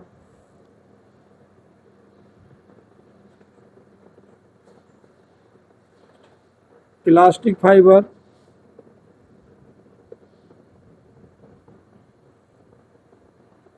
elastic fibre, collagen fibre, collagen fibre, areolar tissue, areolar tissue, adipose tissue, adipose tissue. अगला उदाहरण होता है लिगामेंट और अगला उदाहरण होता है टेंडन। टेंडन तो देखिए सॉरी, जो फाइब्रस कनेक्टिव टिश्यू होते हैं वो फाइब्रस कनेक्टिव टिश्यू भी ह्यूमन बॉडी को कनेक्शन एंड सपोर्ट प्रोवाइड करने का काम करते हैं। जो फाइब्रस कनेक्टिव टिश्यू के हैं वो उसके उदाहरण होते हैं elastic fibre, collagen fibre, areolar tissue, adipose tissue, ligament और टेंडन। इसमें से दो इंपॉर्टेंट हैं, लिगामेंट और टेंडन। तो अपन पहले पढ़ेंगे लिगामेंट। पहले क्या पढ़ेंगे? पहले पढ़ेंगे लिगामेंट। क्या पढ़ेंगे? लिगामेंट पढ़ेंगे। लिगामेंट पहला क्या पढ़ेंगे? लिगामेंट पढ़ेंगे। तो लिगामेंट क्या होता है? देखो यहाँ से क्वेश्चन आ जाता है बहुत सी बार। लिगामेंट 6 उदाहरण थे, पहला पढ़ेंगे लिगामेंट। तो क्वेश्चन आ जाता है लिगामेंट किस प्रकार का कनेक्टिव टिश्यू है? तो लिगामेंट फाइब्रस कनेक्टिव टिश्यू है। किस प्रकार का टिश्यू है? ये दूसरा चल रहा है और इसमें दूसरा पढ़ रहे हैं अपन, fibrous connective tissue. Fibrous connective tissue. Question आ जाता है कि लिगामेंट किस प्रकार का कनेक्टिव टिश्यू है? तो लिगामेंट फाइब्रस कनेक्टिव टिश्यू है। तो लिगामेंट एक प्रकार का फाइब्रस कनेक्टिव टिश्यू है जो बोन को बोन से जोड़ता है। तो क्वेश्चन भी आ जाता है को बोन से जोड़ने को क्या कहते हैं? बोन को बोन से जोड़ने वाले को क्या कहते हैं? तो बोन से बोन को जोड़ने वाले को लिगामेंट कहते हैं। तो लिगामेंट एक प्रकार का फाइब्रस कनेक्टिव टिश्यू है जो बोन को बोन से जोड़ता है। तो बोन को बोन से जोड़ने वाले को क्या कहते हैं? लिगामेंट कहते हैं। ये क्वेश्चन आ जाता है लिगामेंट किस प्रकार का कनेक्टिव टिश्यू है? तो वो फाइब्रस कनेक्टिव टिश्यू है। या ऐसे भी आ जाता है लिगामेंट किस प्रकार का टिश्यू है और फाइब्रस नहीं होगा तो एपिथेलियम, कनेक्टिव, मस्कुलर नर्वस हो जाएगा तो कनेक्टिव टिश्यू। तो लिगामेंट एक प्रकार का फाइब्रस कनेक्टिव टिश्यू है जो किसको किससे जोड़ता है? बोन को बोन से जोड़ता है। अब क्वेश्चन यहाँ यही आता है, बोन को बोन से जोड़ता है, बोन टू बोन। क्वेश्चन यही आता है मानव शरीर का सबसे मजबूत लिगामेंट कौन सा है? क्वेश्चन यही आता है निम्न में से कौन सा मानव शरीर का सबसे मजबूत लिगामेंट है? तो जो स्ट्रोंगेस्ट लिगामेंट है, स्ट्रोंगेस्ट लिगामेंट है, तो जो मानव शरीर का सबसे मजबूत लिगामेंट है उस मजबूत लिगामेंट का नाम है बेटा इलियोफीमोरल लिगामेंट। मानव शरीर के सबसे मजबूत लिगामेंट का क्या नाम है? इलियोफीमोरल लिगामेंट। मतलब ये क्या करेगा? बोन को बोन से जोड़ेगा। तो क्वेश्चन आ जाएगा निम्न में से कौन सा मानव शरीर का सबसे मजबूत लिगामेंट है? तो कौन सा है? इलियोफीमोरल लिगामेंट। इसमें क्या होता है आपकी जो इलियम बोन होती है वो फीमर बोन से जुड़ती है। चलिए लिगामेंट क्या है? एक प्रकार का फाइब्रस कनेक्टिव टिश्यू है जो बोन को बोन से जोड़ता है। मानव शरीर का सबसे मजबूत लिगामेंट कौन सा है? तो कौन सा है? इलियोफीमोरल लिगामेंट, जिसमें क्या होता है इलियम बोन जो होती है वो फीमर से जुड़ती है। अगला पढ़ते हैं अपन टेंडन। टेंडन 2 ही तो 6 थे इसके उदाहरण, पर उसमें 2 इंपॉर्टेंट थे, लिगामेंट और टेंडन। तो अब अगला पढ़ रहे हैं टेंडन। तो टेंडन एक प्रकार का फाइब्रस कनेक्टिव टिश्यू है। टेंडन क्या है? एक प्रकार का फाइब्रस कनेक्टिव टिश्यू है जो बोन को मसल से जोड़ता है। क्वेश्चन आ जाता है बोन को मसल से जोड़ने वाले को क्या कहते हैं? तो क्या कहते हैं? टेंडन कहते हैं। क्वेश्चन आ जाता है बोन को बोन से जोड़ने वाले को क्या कहते हैं? तो वो लिगामेंट कहते हैं। तो टेंडन एक प्रकार का फाइब्रस कनेक्टिव टिश्यू है जो बोन को मसल से जोड़ता है। अब यहाँ आता है मानव शरीर का सबसे मजबूत टेंडन कौन सा है? तो मानव शरीर का जो सबसे मजबूत टेंडन है उसका नाम है बेटा एकाइलिस टेंडन। एकाइलिस टेंडन या इसी का नाम है कैल्केनियस टेंडन। कैल्केनियस टेंडन या इसी का नाम है बेटा हील टेंडन। Heal tendon. तो देखो क्वेश्चन आ जाता है निम्न में से सबसे मजबूत टेंडन कौन सा है? तो कौन सा है? एकाइलिस टेंडन या उसी का नाम है कैल्केनियस टेंडन या उसी का नाम है हील टेंडन। अब टेंडन में क्या होता है, बोन मसल से जुड़ती हैं। तो जो मानव शरीर का सबसे मजबूत टेंडन है उसका नाम है एकाइलिस टेंडन, कैल्केनियस टेंडन या हील टेंडन। इसमें क्या होता है, जो आपकी हील बोन होती है वो काप मसल से जुड़ती है। ये जो पाँव के नीचे वाली पिंडी में होती है उसे बोलते हैं काप मसल्स। तो हील बोन किससे जुड़ रही है, देखो बोन किससे जुड़ रही है, काप मसल से। तो समझ में आया आपका टेंडन। टेंडन एक प्रकार का फाइब्रस कनेक्टिव टिश्यू है जो बोन को मसल से जोड़ता है। मानव शरीर का सबसे मजबूत जो टेंडन है उस टेंडन का नाम है एकाइलिस टेंडन या कैल्केनियस टेंडन, और जो या उसे बोलते हैं हील टेंडन। इसमें क्या होता है कि जो आपकी हील बोन होती है वो काप मसल से जुड़ती है। ओके, चलिए बात करते हैं अब काप मसल्स की। काफ मसल्स, क्वेश्चन यही से आ जाता है बेटा, मानव शरीर का दूसरा हृदय किसे कहते हैं, second heart of human body. तो second heart of human body किसे कहते हैं, काप मसल्स को कहते हैं। क्यों कहते हैं, क्योंकि आपका हार्ट भी क्या कर रहा है, पंपिंग का काम कर रहा है। तो इसमें भी क्या होता है, काप मसल्स में भी एक यूनिवर्सल डायरेक्शनल वॉल होते हैं। यूनिवर्सल मतलब एक तरफ जाने वाले डायरेक्शनल वॉल होते हैं। तो जैसे ही वो कॉन्ट्रैक्ट करता है ब्लड आगे की ओर पंप करता है, जैसे ही कॉन्ट्रैक्ट करता है ब्लड आगे की ओर पंप करता है।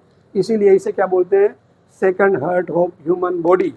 तो मानव शरीर का दूसरा हृदय कौन है, काप मसल्स। कभी कभी पूछ लेता है।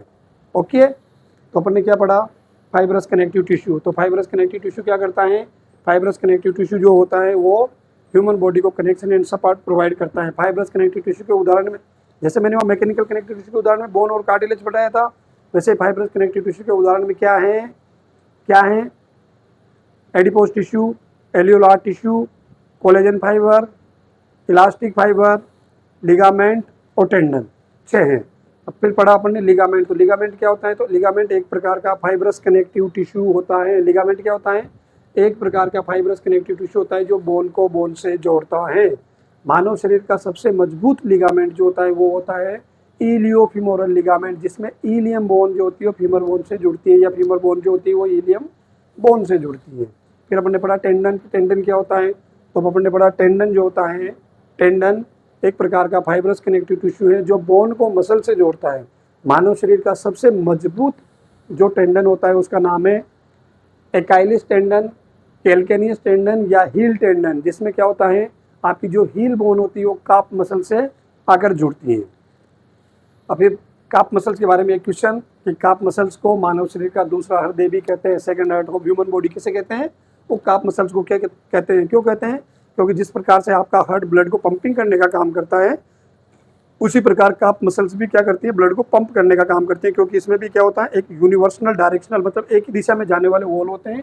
जैसे मसल्स कॉन्ट्रैक्ट करती है तो ब्लड आगे की ओर फ्लो करता है, वापस बैक फ्लो नहीं होता, फिर कॉन्ट्रैक्ट करती है आगे की ओर ब्लड फ्लो होता है, फिर कॉन्ट्रैक्ट करती है आगे की ओर ब्लड फ्लो होता है। तो मतलब ये भी हार्ट की तरह ही ब्लड को पंप करने का काम करती है, इसीलिए इसे मानव शरीर का सेकंड हार्ट भी कहते हैं। ओके, चलिए अब उसके बाद तीसरा, मैंने बोला ना कनेक्टिव टिश्यू 3 प्रकार के हैं, तो 2 हो गया। पहला हो गया मैकेनिकल कनेक्टिव टिश्यू, दूसरा हो गया फाइब्रस कनेक्टिव टिश्यू। अब तीसरा आता है अपने पास वेस्कुलर या फ्लूइड कनेक्टिव टिश्यू। कौन सा आता है, वेस्कुलर या फ्लूइड कनेक्टिव टिश्यू। तीसरा आ रहा है वेस्कुलर जिसे बोलते हैं फ्लूइड कनेक्टिव टिश्यू। इसके उदाहरण है बेटा ब्लड और लिम्फ। इसके उदाहरण क्या हैं, ब्लड और लिम्फ। तो देखिए वेस्कुलर या फ्लूइड मतलब इसका उदाहरण है ब्लड और लिम्फ। तो वेस्कुलर कनेक्टिव टिश्यू एक प्रकार का फाल्स कनेक्टिव टिश्यू है। वेस्कुलर या फ्लूइड कनेक्टिव टिश्यू है वो एक प्रकार का फाल्स कनेक्टिव टिश्यू। जब मैं आपको ब्लड पढ़ाऊंगा तब ब्लड में पहली लाइन लिखाऊंगा blood is a false connective tissue, पहली लाइन लिखाऊंगा। तो वेस्कुलर क्यों लिखा है, क्योंकि वेस्कुलर कनेक्टिव टिश्यू का उदाहरण है। और वेस्कुलर कनेक्टिव टिश्यू कैसे होते हैं, वेस्कुलर जो कनेक्टिव टिश्यू होते हैं ये एक प्रकार के फाल्स कनेक्टिव टिश्यू है। It is a false connective tissue because it have liquid matrix. इसमें क्या होता है, एक लिक्विड मैट्रिक्स होता है and all blood cell does not contain nucleus except WBC। मतलब जो वेस्कुलर कनेक्टिव टिश्यू होता है ये एक प्रकार का फाल्स कनेक्टिव टिश्यू है क्योंकि इसमें लिक्विड मैट्रिक्स होता है। सभी प्रकार की कोशिकाओं में या सभी प्रकार की रक्त कोशिकाओं में न्यूक्लियस नहीं होता है, केवल और केवल किस में होता है, WBC में। मतलब सारी रक्त कोशिकाओं में न्यूक्लियस नहीं होता है, केवल एक को छोड़कर, वो कौन है? WBC। या ऐसे बोल सकते हो WBC एकमात्र ऐसी रक्त कोशिकाएं जो न्यूक्लियस रखती है, बाकी नहीं रखती हैं। समझ में आया? वेस्कुलर या फ्लूइड कनेक्टिव टिश्यू का उदाहरण कौन है? ब्लड और लिम्फ।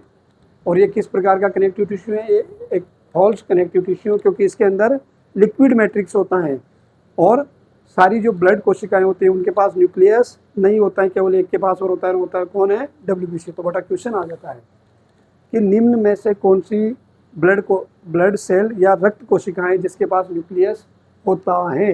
तो किसके पास होता है न्यूक्लियस? WBC के पास। इसी क्वेश्चन को दूसरी तरीके से घुमा सकते हैं, all blood cell does not contain nucleus except one. मतलब सभी रक्त कोशिकाएं न्यूक्लियस नहीं रखती हैं, एक को छोड़कर। तब भी क्या आंसर आएगा? WBC। क्वेश्चन को पूछने के अलग अलग तरीके हो सकते हैं। निम्न में से कौन सी रक्त कोशिकाएं जो न्यूक्लियस रखती हैं? तो आपका आंसर इसमें भी WBC, क्योंकि WBC रखती है, बाकी के पास नहीं होता है। या इसी को ऐसे पूछ सकता है कि सभी प्रकार की रक्त कोशिकाएं न्यूक्लियस नहीं रखती हैं, केवल एक को छोड़कर। All blood cell does not contain nucleus except one, मतलब एक को छोड़कर। तो वो कौन है? तो वो है आपकी WBC। ओके, चलिए अब तीसरे टिश्यू पे आ जाते हैं। अपन ने कनेक्टिव टिश्यू पढ़ लिया, कनेक्टिव टिश्यू में मैकेनिकल कनेक्टिव टिश्यू पढ़ लिया, फाइब्रस कनेक्टिव टिश्यू पढ़ लिया और वेस्कुलर कनेक्टिव टिश्यू पढ़ लिया। अब तीसरे पे आ जाते हैं अपन मस्कुलर कनेक्टिव टिश्यू पे। किस पे आते हैं? मस्कुलर कनेक्टिव टिश्यू पे। चलो मस्कुलर कनेक्टिव टिश्यू पे तीसरा टिश्यू कौन सा शुरू हो गया? Muscular connective tissue. तो बेटा जो मस्कुलर कनेक्टिव टिश्यू होता है ये किससे मिलकर बना होता है? तो ये मिलकर बना होता है मसल से। किससे मिलकर बना होता है? मसल से। जैसे अपन नर्वस टिश्यू पढ़ेंगे तो वहाँ पढ़ेंगे कि नर्वस टिश्यू न्यूरॉन से मिलकर बना होता है। तो मस्कुलर कनेक्टिव टिश्यू किससे मिलकर बना होता है? मसल से मिलकर बना होता है। तो यहाँ तीन टर्म अपन पढ़ लेते हैं, मायोसाइट, मायोजेनेसिस और मायोपैथी। देखो नाम में सब कुछ छुपा हुआ है। मायो का मतलब मसल्स और साइट का मतलब सेल, मतलब मसल्स बनाने वाली कोशिका को मायोसाइट कहते हैं। Myocyte muscle forming cell, muscle forming cell, myocyte. Myo मतलब मसल, साइट मतलब सेल, मतलब मसल बनाने वाली कोशिका को क्या कहते हैं? मायोसाइट कहते हैं, मसल फॉर्मिंग सेल। मायो मतलब मसल, जेनेसिस मतलब प्रोसेस। तो muscle forming process of muscle formation, मतलब मसल्स बनाने की प्रक्रिया को क्या कहते हैं? Myogenesis. Process of muscle formation, क्या बोलेंगे? प्रोसेस ऑफ मसल फॉर्मेशन, मतलब मसल्स बनाने की प्रक्रिया को बोलेंगे मायोजेनेसिस। अगला आता है मायो, मतलब मसल्स, पैथी मतलब डिस्टर्बेंस, मतलब disturbance in muscular function is known as myopathy. मतलब जो मस्कुलर के फंक्शन है, मसल्स के फंक्शन है, उनमें डिस्टर्बेंस हो जाना क्या कहलाता है? मायोपैथी। तो देखो मस्कुलर कनेक्टिव टिश्यू अपने पढ़ा कि जो मस्कुलर कनेक्टिव टिश्यू होता है वो मसल से मिलकर बना होता है। किससे मिलकर बना होता है? मसल से मिलकर बना होता है। अब जो मसल में तीन टर्म अपन ने पढ़ी, मायोसाइट, मसल से बनाने वाली कोशिका को क्या कहेंगे? मायोसाइट। दूसरा है मायोजेनेसिस, मतलब प्रोसेस ऑफ मसल फॉर्मेशन, मतलब मसल्स बनने की प्रक्रिया को क्या कहेंगे? मायोजेनेसिस। अगला पढ़ा आपने मायोपैथी, मतलब disturbance in muscular function, muscle के जो फंक्शन है उनमें डिस्टर्बेंस हो जाए तो उसके लिए क्या टर्म यूज करेंगे? मायोपैथी। अब जो ह्यूमन बॉडी होती है उसमें तीन प्रकार की मसल्स पाई जाती हैं। ह्यूमन बॉडी में कितने प्रकार की मसल्स पाई जाती हैं? तो ह्यूमन बॉडी में तीन प्रकार की मसल्स पाई जाती है। बेटा कितने प्रकार की मसल्स पाई जाती हैं? तो ह्यूमन बॉडी में तीन प्रकार की मसल्स पाई जाती है। बता देता हूँ आपको टीचर। पहला होता है स्केलेटल मसल्स, दूसरा होता है स्मूथ मसल्स, तीसरा होता है बेटा कार्डियक मसल्स।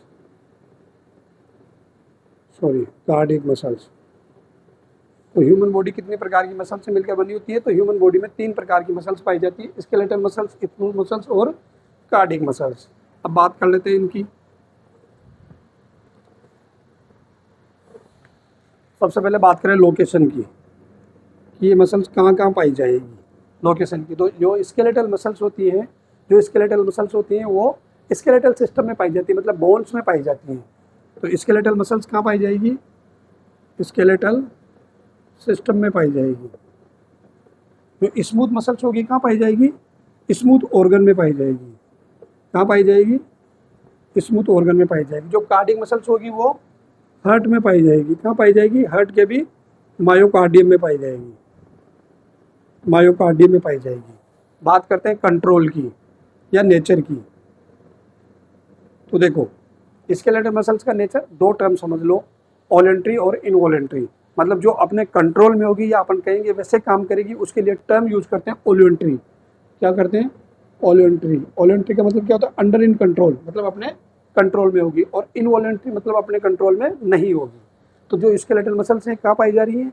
बोन में पाई जा रही है। मान लो कि जो मेरा हैंड है, इस हैंड में जो मसल्स हैं उसका नाम है स्केलेटल मसल्स, और ओबियसली है तो ये मेरे कंट्रोल में, मैं जब तक कहूँगा तब तक हाथ को ऐसे रख सकता हूँ, मतलब ये मेरे कंट्रोल में है। स्केलेटल मसल्स क्या होती हैं? अपने कंट्रोल में होती हैं। मतलब इनका नेचर कैसा होगा? वॉलंटरी होगा। मतलब ये अपने नेचर में होती है। स्मूथ ऑर्गन में पाई जाती है। स्मूथ मसल्स मतलब जैसे आपका जीआई सिस्टम है, वहाँ पर जो मूवमेंट होती है पेरिस्टालसिस मूवमेंट, क्या आप उसको रोक सकते हो? नहीं रोक सकते। तो मतलब ये इनवॉलंटरी होती है, मतलब अपने कंट्रोल में नहीं होती है, मतलब नियंत्रित होती है और अनियंत्रित होती है। तीसरी जो मसल्स होती हैं वो कार्डियक मसल्स होती है, मतलब आपके हार्ट में पाई जाती हैं। तो क्या आप आपकी इच्छा से आपके हृदय की गति को रोक पाओगे? मतलब हार्ट रेट को आप या हार्ट बीट को आप रोक पाओगे? नहीं रोक पाएंगे। और जब रोक पाएंगे तब पिक्चर खत्म हो जाएगी, राम नाम सत्य हो जाएगा। तो मतलब ये भी कैसी होगी? इनवॉलंटरी होगी, मतलब अपने कंट्रोल में नहीं होगी। तो अपने कंट्रोल में केवल और केवल एक मसल्स होती है, उस मसल्स का नाम है स्केलेटल मसल्स। बात करें कि इनका स्ट्रक्चर कैसा होगा, तो जो इनका स्ट्रक्चर होता है वो रेखित होता है, मतलब ऐसे रेखाएं होती है, मतलब स्ट्राइटेड होता है, मतलब रेखित होता है। जो स्मूथ मसल्स होती है वो अरेखित होती है। कैसी होती है? अरेखित होती है। अरेखित मतलब नॉन स्ट्राइटेड होता है। और जो कार्डियक मसल्स हैं उनकी जो संरचना होती है वो भी रेखित होती है, मतलब वो कैसी होती है? स्ट्राइटेड होती है। तो देखो, मैंने आपको क्या बताया? मस्कुलर कनेक्टिव टिश्यू में मस्कुलर टिश्यू में मैंने आपको बताया मस्कुलर टिश्यू। तो मस्कुलर टिश्यू पढ़ रहे तीसरा वाला, तो उसमें मैंने आपको पढ़ाया कि जो मस्कुलर टिश्यू होता है वो मसल से मिलकर बना होता है। मस्कुलर टिश्यू किससे मिलकर बना होता है? अगर मैंने पहले आपको मस्कुलर कनेक्टिव टिश्यू लिखाया हो तो मैंने हो सकता है बाय मिस्टेक गलत लिखा दिया हो। अपन तीसरा पढ़ रहे हैं मस्कुलर टिश्यू, क्योंकि कनेक्टिव टिश्यू अपन ने पहले पढ़ लिया है। तो अपन कौन सा पढ़ रहे हैं? Muscular tissue. और मस्कुलर टिश्यू किससे मिलकर बना होता है?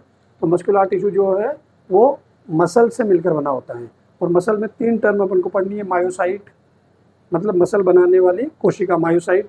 मायोजेनेसिस मसल बनाने की प्रक्रिया, formation, process of muscle formation, वो मायोजेनेसिस। और अगर मस्कुलर मसल्स के फंक्शन में डिस्टर्बेंस आ जाए तो उसके लिए मायोपैथी, मतलब डिस्टर्बेंस इन मस्कुलर फंक्शन, तो उसके लिए क्या लिखेंगे? मायोपैथी। फिर अपन ने पढ़ा कि मानव शरीर में तीन प्रकार की मसल्स पाई जाती है, skeletal muscles, smooth muscles, cardiac muscles. Skeletal muscles कहाँ पाई जाएगी? आपके स्केलेटल सिस्टम में पाई जाएगी। स्मूथ मसल्स कहाँ पाई जाएगी? आपके स्मूथ ऑर्गन में पाई जाएगी। और जो कार्डियक मसल्स होगी वो कहाँ पाई जाएगी? हार्ट में पाई जाएगी। हार्ट में भी आपके मायोकार्डियम में पाई जाएगी। जो स्केलेटल मसल्स होगी वो हमारे कंट्रोल में होगी, मतलब अंडर इन कंट्रोल, मतलब वॉलंटरी। जो स्मूथ मसल्स और कार्डियक मसल्स है वो हमारे कंट्रोल में नहीं होगी, क्योंकि हम उनको चाह कर भी जैसा चाहे वैसा काम नहीं करवा सकते। जैसे आप आई ब्लिंकिंग को रोक सकते हो कुछ समय के लिए, पर उसके बाद नहीं रोक सकते। जैसे हार्ट बीट को क्या आप रोक सकते हो? नहीं रोक सकते। ओके, बात करें संरचना की, तो जो स्केलेटल मसल्स होती है वो रेखित होती है, मतलब स्ट्राइटेड होती है, उसकी संरचना में से रेखाएं होती हैं। जो स्मूथ मसल्स होती हैं वो संरचना में अरेखित होती है, और जो कार्डियक मसल्स होती है वो संरचना में रेखित होती है। आगे बात करते हैं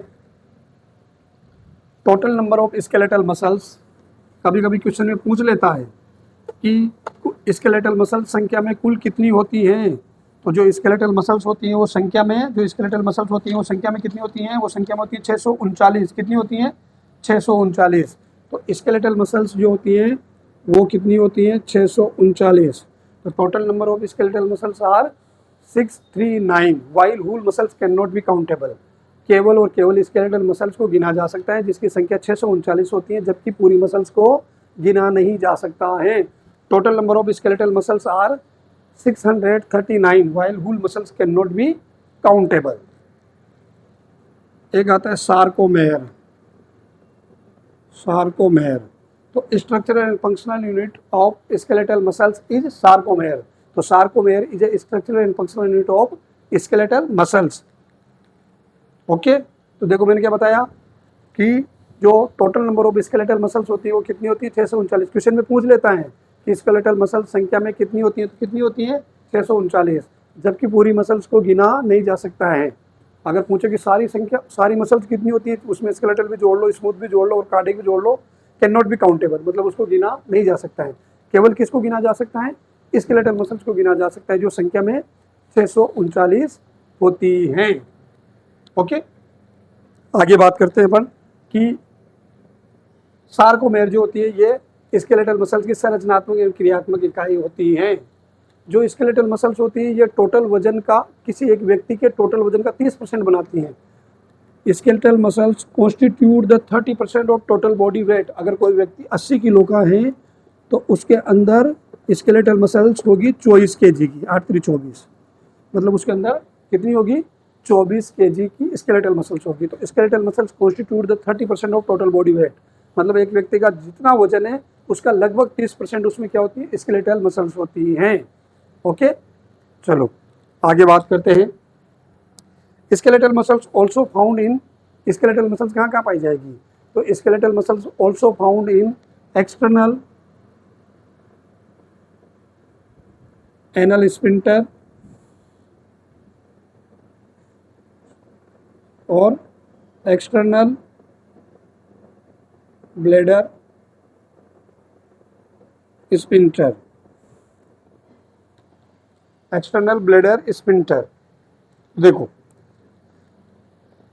2 नंबर और 1 नंबर, जब आपको 2 नंबर और 1 नंबर लगती है, जब तक आपको सेफ प्लेस नहीं मिलता है तब तक आप क्या करते हो, आपके उसको कंट्रोल में करके रखते हो। क्योंकि देखो ये किडनी है, सपोज करो ये किडनी है, ओके, ये नीचे ब्लैडर है और यहाँ से यूरिथ्रा निकली हुई है। तो एक स्फिंक्टर यहाँ होता है और एक यहाँ होता है। तो मैं बात कर रहा हूँ एक्सटर्नल की, मतलब बाहर वाले स्फिंक्टर की। तो इसमें कौन सी मसल होती है, स्केलेटल मसल्स होती है। और अपन ने पहले ही बोला है स्केलेटल मसल्स हमारे कंट्रोल में होती है, मतलब हम जब तक चाहे तब तक उसको रोक सकते हैं। तो जब भी तो आपको जब यूरिन आउटपुट की अर्ज होती है, मतलब आपको यूरिनेशन करना होता है या आपको यूरिन करना होता है, तब आप क्या करता है, जब तक सेफ प्लेस नहीं मिलता तब तक आप उसको रोक सकते हो। पर इसमें जैसे यूरिन आएगा ये तो स्वतः ही खुल जाएगा, इसमें आपका कोई कंट्रोल नहीं होता है।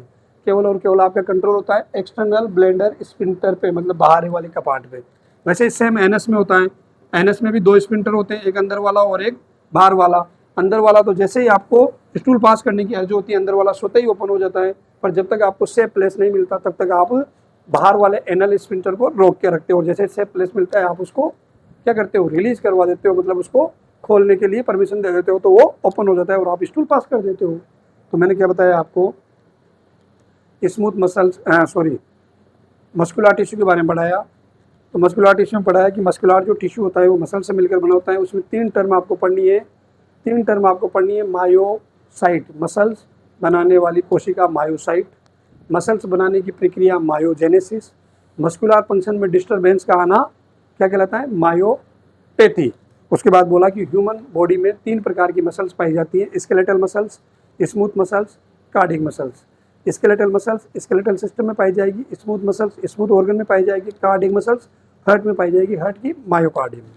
अब इनमें से अपने कंट्रोल में कौन होगी, तो एक ही होगी स्केलेटल मसल्स, जिसको अपन कंट्रोल में रख सकते हैं, बाकी सब इनवॉलंटरी होगी, स्केलेटल मसल्स वॉलंटरी होगी। संरचना की बात करें तो जो स्केलेटल मसल्स है उसकी संरचना रेखित होती है, मतलब उसकी संरचना में ऐसे रेखाएं होती है जिसे बोलते हैं स्ट्राइटेड। स्मूथ मसल्स अरेखित होती है, नॉन स्ट्राइटेड होती है, और वापस कार्डियक मसल्स जो होती है वो स्ट्राइटेड होती है, मतलब रेखित होती है। Total number of skeletal muscles कितने होते हैं, संख्या में जो स्केलेटल मसल्स होती है 639 होती हैं, जबकि सारी मसल्स को गिना नहीं जा सकता। स्केलेटल मसल की जो संरचनात्मक और क्रियात्मक इकाई होती है उसे सार्कोमेयर बोलते हैं। किसी एक व्यक्ति के वजन का लगभग 30% क्या होती है, स्केलेटल मसल्स होती है। जो स्केलेटल मसल्स होती हैं वो आपके एक्सटर्नल ब्लैडर स्फिंक्टर में और एक्सटर्नल एनल स्फिंक्टर में पाई जाती हैं। दो टर्म्स और आपको मैं बता देता हूँ, उसके बाद बात कर लेते हैं function of muscles. Function of muscles की बात करें तो muscles are responsible for all type of movement, चाहे इंटरनल हो चाहे एक्सटर्नल हो। Muscles are responsible for all movement of human body, चाहे वो एक्सटर्नल हो चाहे इंटरनल हो। मतलब जो मसल्स होती है वो मसल्स रिस्पॉन्सिबल होती है, सभी प्रकार की मूवमेंट्स करवाती है, चाहे वो आंतरिक हो चाहे वो बाहरी हो। उससे दो टर्म्स आप पढ़ लेते हैं, फंक्शनल एन्यूरेसिस। कभी कभी क्वेश्चन आ जाता है यहाँ से, एक क्वेश्चन आता है यहाँ से सिस कि फंक्शनल एन्यूरेसिस क्या होता है, इसकी ड्रग ऑफ चॉइस क्या होती है। यहाँ से क्वेश्चन 101% आता है कि फंक्शनल एन्यूरेसिस की ड्रग ऑफ चॉइस क्या है। तो देखो पहले तो आप पढ़ो फंक्शनल एन्यूरेसिस क्या है। Involuntary passing out of urine after the age of 5 year is known as functional enuresis, और functional enuresis is also known as bed wetting. मतलब बच्चा 5 साल का हो जाए उसके बाद भी उसका क्या हो जाए, यूरिनरी ब्लैडर पे उसका कंट्रोल ना रहा, जब चाहे तब वो यूरिन पास आउट कर दे। 5 साल की एज के बाद भी यदि बच्चा बिना बताए या उसको पता ही नहीं चले और यूरिन पास आउट कर रहा है तो उस टर्म को बोलते हैं फंक्शनल एन्यूरेसिस, और इसे ही बोलते हैं बेड वेटिंग। मतलब बिस्तर को क्या करना, गीला करना। बेड वेटिंग मतलब बिस्तर को क्या करना, गीला करना। देखो मैंने क्या बोला है, फंक्शनल एन्यूरेसिस, इनवॉलेंट्री अनियंत्रित passing out of urine after the age of 5 year is known as functional enuresis और also known as bed wetting. मतलब 5 साल की एज के बाद भी यदि बच्चे का अपने ब्लैडर के ऊपर कंट्रोल नहीं आता है और वो कभी भी यूरिन पास आउट कर देता है तो उसे बोलते हैं फंक्शनल एन्यूरेसिस, तो उसे बोलते हैं बेड वेटिंग। तो यहाँ से क्वेश्चन आता है इसकी ड्रग ऑफ चॉइस क्या है। देखो इसकी ड्रग ऑफ चॉइस 3, फर्स्ट जो हमेशा होगी वो होगी अलार्म थेरेपी भी बताता हूँ। दूसरी होगी डेस्मोप्रेसिन, तीसरी होगी इमिप्रामाइन। चलो फर्स्ट सेकंड थर्ड, अगर क्वेश्चन आपसे पूछा जाए कि निम्न में से कौन फंक्शनल एन्यूरेसिस की ड्रग ऑफ चॉइस है, मतलब कौन सी ड्रग देंगे, तो आपको ऑप्शन में देखना है।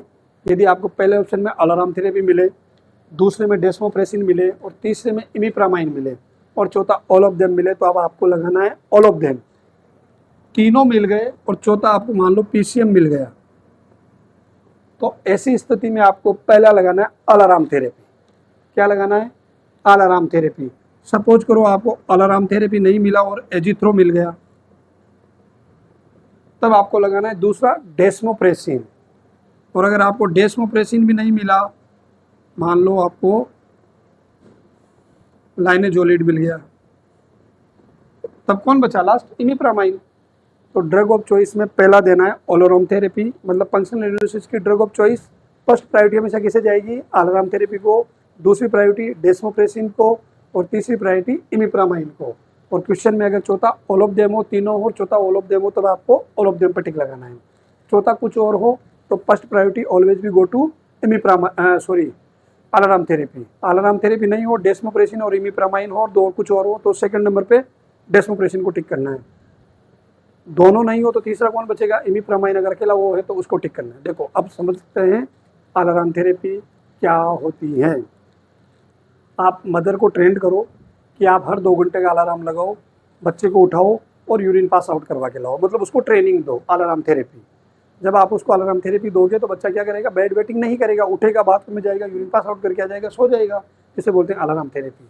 दूसरा होता है डेस्मोप्रेसिन, आपने नाम सुना होगा ना, डायूरेटिक, जैसे लेसिक्स ब्यूटामाइड लगाते हैं, तो ये जो होता है एंटी डायूरेटिक होता है, आर्टिफिशियल एंटी डायूरेटिक। डायूरेटिक क्या करता है, जब आप लेसिक्स देते हो किसी को तो उसका यूरिन आउटपुट बढ़ जाता है, पर आप जब डेस्मोप्रेसिन दोगे वो एंटी डायूरेटिक है तो उसके यूरिन आउटपुट को कम कर देगा। तीसरा है इमिप्रामाइन। इमिप्रामाइन एक प्रकार की टीसीए है, ट्राईसाइक्लिक एंटी डिप्रेसेंट ड्रग है। तो फंक्शनल एन्यूरेसिस क्या होता है, यदि बच्चा 5 साल के बाद भी क्या करता है, इनवॉलेंट्री तरीके से यूरिन को पास कर रहा है, मतलब उसका यूरिनरी ब्लैडर पे कंट्रोल नहीं आया है, तो उसे बोलते हैं फंक्शनल एन्यूरेसिस। ओके, उसके drug of choice first priority always भी go to alarm therapy, second priority always भी गो टू डेस्मोप्रेसिन और थर्ड प्रायोरिटी ऑलवेज भी गो टू इमिप्रामाइन। तीनों ऑप्शन में और चौथा कुछ और हो तो पहला अलार्म थेरेपी, तीनों ऑप्शन में, और चौथा उपयुक्त सभी हो तो उपयुक्त सभी। ओके, एक टर्म और आती है एनकॉर्पोरेसिस। एनकॉर्पोरेसिस, एनकॉर्पोरेसिस सेम है, इसमें यूरिन पास आउट कर रहा था, इसमें स्टूल पास आउट करेगा। यदि 5 साल की एज के बाद भी बच्चा अनियमित तरीके से या इनवॉलेंट्री तरीके से स्टूल को पास आउट कर रहा है, मतलब उसके क्या हुआ, उसके स्टूल पर उसका कंट्रोल नहीं आया, मतलब कभी भी स्टूल पास आउट कर रहा है, मतलब स्टूल का मतलब पोटी, मतलब 5 साल की एज के बाद भी यदि बच्चा कभी भी पोटी, कहीं पर भी पोटी पास आउट कर रहा है तो उसे बोलते हैं एनकॉर्पोरेसिस।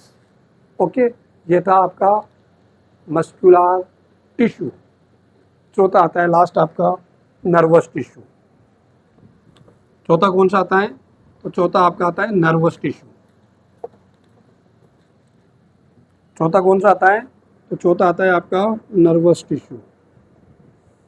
नर्वस टिश्यू, तो देखो जो नर्वस टिश्यू होता है वो न्यूरॉन से मिलकर बना होता है। किससे, जैसे मस्कुलर टिश्यू किससे मिलकर बना होता, मसल से, वैसे ही ये किससे मिलकर बना होगा, न्यूरॉन से। नर्वस टिश्यू किससे मिलकर बना होगा, न्यूरॉन से मिलकर बना होगा। और जो न्यूरॉन होता है यह नर्वस सिस्टम की संरचनात्मक एवं क्रियात्मक इकाई होती है। Neuron is a structural functional unit of nervous system. तो नर्वस टिश्यू किसके मिलकर बना होगा, न्यूरॉन से मिलकर बना होगा। न्यूरॉन किसकी संरचनात्मक और क्रियात्मक इकाई होती है, तो वो होती है नर्वस सिस्टम की। अब जो न्यूरॉन होते हैं उसके पास सेंट्रियोल्स नहीं होते हैं, मैंने सेल में पढ़ा है ना कि in the absence of centriole cell can not be divide. For example neuron, तो देखो मैंने पहले ही बोला है आपका कि न्यूरॉन में क्या होगा, सेंट्रियोल्स एब्सेंट होता है, इसलिए न्यूरॉन में सेल डिवीजन नहीं होता है।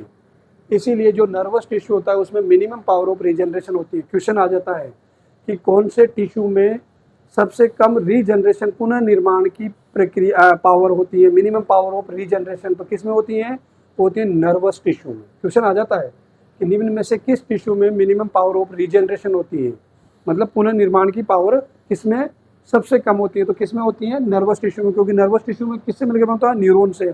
और न्यूरॉन में क्या एब्सेंट होता है, सेंट्रियोल। जब सेंट्रियोल से एब्सेंट होगा तो उसमें कोशिका विभाजन नहीं होगा। ओके, तो नर्वस टिश्यू किससे मिलकर बनता है, न्यूरॉन से। और न्यूरॉन किसकी संरचनात्मक और क्रियात्मक इकाई होती है, तो न्यूरॉन जो होती है वो नर्वस सिस्टम की संरचनात्मक और क्रियात्मक इकाई होती है। न्यूरॉन में सेंट्रियोल से एब्सेंट होता है, इसलिए न्यूरॉन डिवाइड नहीं होता है। और नर्वस टिश्यू में मिनिमम पावर ऑफ रीजनरेशन होती है। जो न्यूरॉन होता है उसकी संरचना की बात करें तो जो न्यूरॉन की संरचना होती है बेटा, जो न्यूरॉन की संरचना होती है वो ऐसे होती है, मतलब ये डेंड्राइट्स है, सॉरी ये डेंड्राइट्स है। देखो ये सेल बॉडी है, न्यूरॉन की संरचना की बात कर रहे हैं अपन। सेल बॉडी है, ये डेंड्राइट्स है, ये डेंड्राइट्स है, ये एक्सोन है, ये न्यूक्लियस है। ये किसकी संरचना है, ये न्यूरॉन की संरचना है। तो न्यूरॉन, नर्वस टिश्यू न्यूरॉन से मिलकर बना होता है। जो न्यूरॉन होता है वो नर्वस सिस्टम की संरचनात्मक क्रियात्मक इकाई होती है। न्यूरॉन में सेंट्रियोल्स एब्सेंट होते हैं, इसलिए न्यूरॉन में कोशिका विभाजन या सेल डिवीजन नहीं होता है। इसीलिए जो नर्वस टिश्यू होता है उसकी मिनिमम पावर ऑफ रीजनरेशन होती है। क्वेश्चन यही से आता है कौन से टिश्यू में मिनिमम पावर ऑफ रीजनरेशन होती है, तो किस में होती है, नर्वस टिश्यू में। क्योंकि नर्वस टिश्यू न्यूरॉन से मिलकर बना होता है और न्यूरॉन में सेंट्रियोल्स एब्सेंट होता है, इसलिए वो डिवाइड नहीं हो सकता, मतलब उसमें विभाजन नहीं हो सकता। और विभाजन नहीं हो सकता तो मतलब एक बार जो न्यूरॉन डैमेज हो गया वो लाइफ टाइम डैमेज हो गया, उसमें मिनिमम पावर ऑफ रीजनरेशन होती है। ओके, उसके बाद बात करते हैं कि न्यूरॉन कितने प्रकार के होते हैं। तो न्यूरॉन मुख्य रूप से 3 प्रकार के होते हैं। न्यूरॉन कितने प्रकार के होते हैं, तो न्यूरॉन 3 प्रकार के होते हैं। पहला सेंसरी न्यूरॉन, दूसरा मोटोर न्यूरॉन, तीसरा मिक्स्ड न्यूरॉन। ओके, तो न्यूरॉन कितने प्रकार के होते हैं, तो न्यूरॉन 3 प्रकार के होते हैं। कितने प्रकार के होते हैं न्यूरॉन, 3 प्रकार के होते हैं। पहला होता है सेंसरी न्यूरॉन, दूसरा होता है मोटर न्यूरॉन, तीसरा होता है मिक्स्ड न्यूरॉन। जो सेंसरी न्यूरॉन होते हैं इसे ही बोलते हैं अफरेंट न्यूरॉन, अफरेंट न्यूरॉन। और जो मोटर होता है इसे ही बोलते हैं इफरेंट न्यूरॉन। ओके, तो देखो सेंसरी न्यूरॉन को ही क्या बोलते हैं, अफरेंट न्यूरॉन बोलते हैं, मोटार न्यूरॉन को इफरेंट न्यूरॉन बोलते हैं, और एक होता है मिक्स्ड न्यूरॉन। तो सेंसरी न्यूरॉन का दूसरा नाम क्या है, अफरेंट न्यूरॉन। जो सेंसरी न्यूरॉन होते हैं वो इम्पल्सेस को कैरी करते हैं from body part two central nervous system. मतलब आपने जैसे ही गर्म तवे पे हाथ रखा तो आपके सेंसरी न्यूरॉन होते हैं वो एक्टिवेट हो जाएंगे और यहाँ से संवेदनाओं को लेकर जाएंगे ब्रेन के पास, और ब्रेन को बोलेंगे कि मेरा हाथ जल रहा है। मतलब किसने काम किया, सेंसरी न्यूरॉन ने। मतलब सेंसरी न्यूरॉन संवेदनाओं को कहाँ से लेकर जाएंगे, बॉडी पार्ट से सेंट्रल नर्वस सिस्टम में लेकर जाएंगे। जैसे ही आपने ब्रेन को ये चीज़ बताई कि मेरा हाथ जल रहा है, तब मोटार न्यूरॉन जो होता है जिसे इफरेंट न्यूरॉन बोलते हैं, वो संवेदनाओं को ब्रेन से मतलब सेंट्रल नर्वस सिस्टम से बॉडी पार्ट तक लेकर आते हैं, और ये बॉडी पार्ट को बोलते हैं कि हाथ हटाओ, आपने गर्म तवे पर हाथ रख दिया है। ओके, तो जो सेंसरी न्यूरॉन होते हैं उन्हें अफरेंट न्यूरॉन बोलते हैं। सेंसरी न्यूरॉन जो संवेदनाओं को लेकर जाते हैं बॉडी पार्ट से सेंट्रल नर्वस सिस्टम में, कहाँ से, बॉडी पार्ट से सेंट्रल नर्वस सिस्टम में लेकर जाते हैं। और जो मोटार न्यूरॉन होते हैं उन्हें इफरेंट न्यूरॉन बोलते हैं। ये संवेदनाओं को ब्रेन से या सेंट्रल नर्वस सिस्टम से बॉडी पार्ट तक लेकर आते हैं। और जो मिक्स्ड न्यूरॉन होते हैं वो दोनों प्रकार के कार्य परफॉर्म करते हैं। मिक्स्ड न्यूरॉन जो होते हैं वो दोनों प्रकार के कार्य परफॉर्म करते हैं, चाहे वो मोटार हो चाहे सेंसरी हो। एक टर्म बढ़ा देता हूँ आपको, साइनेप्स। साइनेप्स साइनेप्स तो क्वेश्चन आ जाता है, एक जंक्शन जहाँ पर न्यूरॉन अपनी सूचनाओं का आदान प्रदान करते हैं उसे क्या कहते हैं, उसे साइनेप्स कहते हैं। Synapse is a junction by which neuron communicate with each other. Synapse is a junction by which neuron communicate with each other. मतलब साइनेप्स एक जंक्शन है जहाँ पर न्यूरॉन अपनी सूचनाओं का आदान प्रदान करते हैं या कम्युनिकेट करते हैं, उसे ही क्या बोलते हैं, साइनेप्स। ये था संपूर्ण जानकारी आपको टिश्यू के बारे में। Okay, thank you.